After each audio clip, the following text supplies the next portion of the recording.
मैं गाड़ी चला रहा था, मेरे पास ही मेरी साली रुखसार बैठी हुई थी क्योंकि मैं इसे अपने घर लेकर आ रहा था। मेरी वाइफ को बच्चा होने वाला था, वो अब इस घर में आकर कुछ दिन के लिए मेरी वाइफ की खिदमत करना चाहती थी।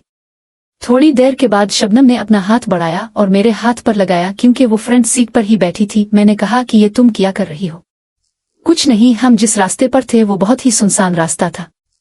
थोड़ी देर के बाद इसने अपना हाथ बढ़ाकर मेरे हिस्से को लगाया। मुझे काफी अजीब लगा। मैंने कहा कि ऐसा मत करो, मुझे काफी अजीब लग रहा है, लेकिन अब मुझ में भी बर्दाश्त नहीं हो रहा था क्योंकि वो अब जैसे ही इसे हाथ लगाया वो बिल्कुल खेलने के काबिल हो चुका था।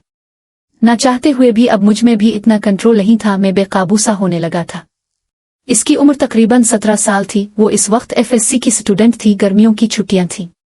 असलम, अब मुझे बहुत ही अच्छे लगते हैं। मेरा नाम शबनम है। मैं अब बहुत ही ज्यादा परेशान होने लगा। मैंने कहा कि अगर तुम्हारी बहन को पता चल गया तो वो मुझे जान से मार देगी। कौन बताएगा? मैं आपसे दोस्ती करना चाहती हूँ, मेरा कोई भी बॉयफ्रेंड नहीं। आज तक मैंने कभी भी किसी से ऐसा कोई ताल्लुक नहीं बनाया। जब भी आपको देखती हूँ मेरा दिल करता है कि आपसे मेरी दोस्ती हो जाए। मैं आपसे ऐसा ताल्लुक बनाना चाहती हूँ जो शायद सिर्फ और सिर्फ फिल्म में होता है। मैंने कहा कि तुम्हारा कहने का क्या मतलब है?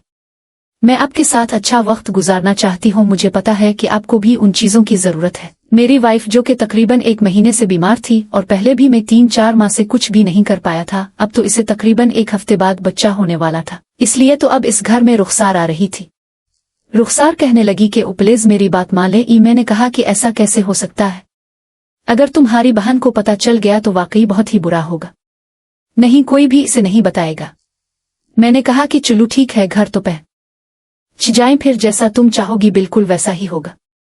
जिस रास्ते पर हम जा रहे थे ये काफी सुनसान रास्ता था। अभी घर तो काफी दूर था। कार में AC चल रहा था, काफी ठंडक थी, बाहर तो बहुत ही ज्यादा गर्मी थी।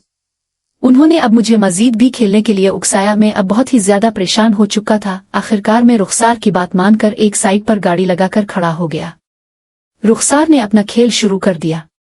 मैंने कुर्सी को कुछ थोड़ा सा पीछे कर दिया। मैंने कहा कि ठीक है, तुम जैसा चाहती हो, लेकिन तुमने इस बारे में अगर अपनी बहन को बता दिया तो बहुत बुरा होगा। नहीं बताऊंगी, मैंने कहा है ना। थोड़ी देर के बाद वो हिस्से के साथ खेलने लगी और काफी अच्छे तरीके से खेलने लगी थी। थोड़ी देर के बाद मैंने कहा कि क्या तुम मुकम्मल खेलना चाहती हो? यहाँ हम मुकम्मल तौर पर नहीं खेल पाएंगे। नहीं, मैं भी यही चाहती हूँ, हम घर जाकर खेलेंगे क्योंकि आप ही की तबीयत खराब रहती है। वो तो सो जाती होगी तो मैं आपके पास वक्त गुजार सकती हूँ, ठीक है? थोड़ी देर के बाद फिर हम चल पड़े। रास्ते से मैंने खाने पीने की कुछ चीजें खरीदी और घर पहुंच गया।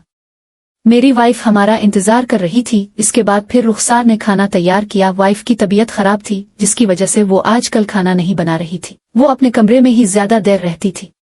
मैं थोड़ी देर के बाद किचन में रुखसार के पास आया। रुखसार को देखा, मुझ में भी अब ये बर्दाश्त नहीं हो रहा था। रुखसार बिल्कुल दूसरी तरफ खाना बना रही थी। मैं बिल्कुल पीछे आकर खड़ा हो गया। रुखसार ने कहा कि अब इतनी बेसब्री अच्छी नहीं है, मैं कौन सा कहीं जा रही हूँ। थोड़ी देर के मैं कमरे में खाना लेकर आई। मेरी बहन और हम सब ने मिलकर खाना खाया। थोड़ी देर के बाद अब मैंने देखा कि अब मेरी बहन को बहुत ज्यादा नींद आ रही थी। मैंने फिर असलम को इशारा किया और असलम को लेकर दूसरे कमरे में चली गई। कुछ देर के बाद असलम और मैंने अब अपने तरीके से खेल शुरू कर दिया।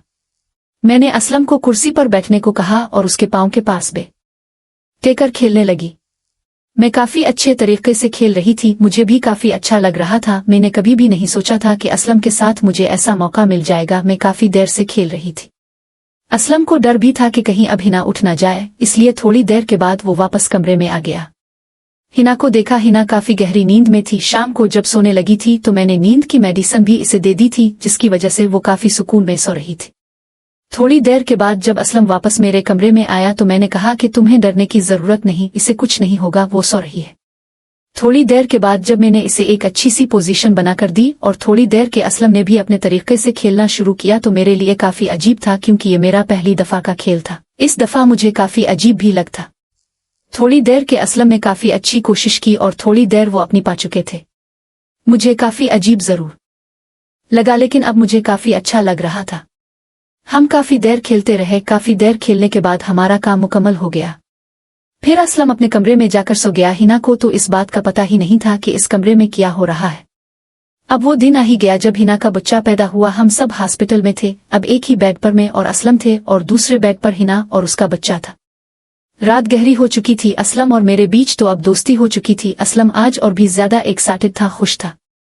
उन्होंने मुझे कहा कि मुझे आज इस खुशी का बहुत ही ज्यादा बेचैनी से इंतजार था क्योंकि इसका बेटा पैदा हुआ था और वो ये खुशी मेरे साथ मनाना चाहता था। आज की खुशी उसके लिए और भी ज्यादा दोबाला थी। हिना तो बहुत ही ज्यादा गहरी नींद में थी, इसलिए असलम ने मुझे कह दिया कि वो आज मेरे साथ लड़कों की पोजीशन में खेलना चाहता है। मुझे काफी अजीब जरूर लगा, लेकिन मैं असलम को मना कैसे कर सकती थी। इस कहानी का दूसरा पार्ट इस चैनल पर आपको मिल जाएगा। चैनल को सब्सक्राइब कर ले।